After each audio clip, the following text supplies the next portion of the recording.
po sa ating lahat. Welcome po ulit dito sa Mamos Daily Tips. Tuturuan ko po ulit kayo ng isang para ihayag ang katotohanan. Halimbawa po ay meron kayong kakilala na may gusto siyang sabihin pero hindi niya magawa, or meron siyang nagawa na hindi niya masabi yung katotohanan. So, pwede po itong remedies na ito na makatulong po sa inyo para po malaman ang katotohanan. So, paano nga ba mga loves ito gawin?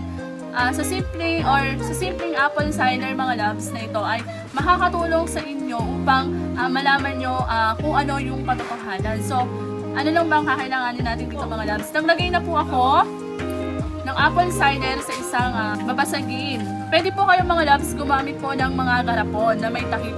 Kahit po yung mga pinaglumaan lang na pinaglagyan po ng mga palaman mga loves, pwede na po yun. Kailangan lang po natin dito ay isang malinis na papel. Pwede po isang piraso lang, hatiin nyo lang po siya sa gitna. Yan.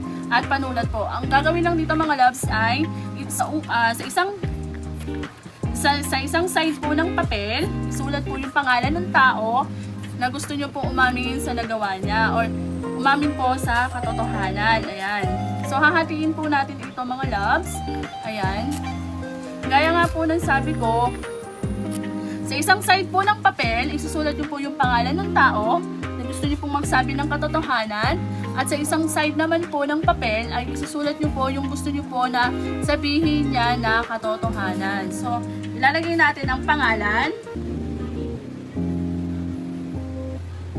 Ayan. At yung katotohanan.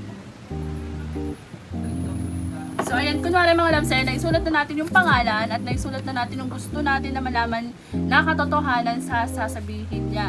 So, ayan mga loves, ibibilot lang natin ito. So, halimbawa, ayan, mga loves, na ibilot na natin.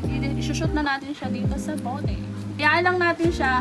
Pag nailagay nyo na po siya mga loves, ayan, hahayaan lang natin siya sa loob ng 9 na araw. At sa loob po ng 9 na araw na yon ay mapapaamin nyo na yung tao na yon na gusto nyong sabihin niya ang katotohanan. So, ayan mga loves, at hanggang dito na lang po at sana'y may natutunan kayo. At magkita-kita po ulit tayo dito sa Mamos Daily Tips. Ayan, at marami pong salamat.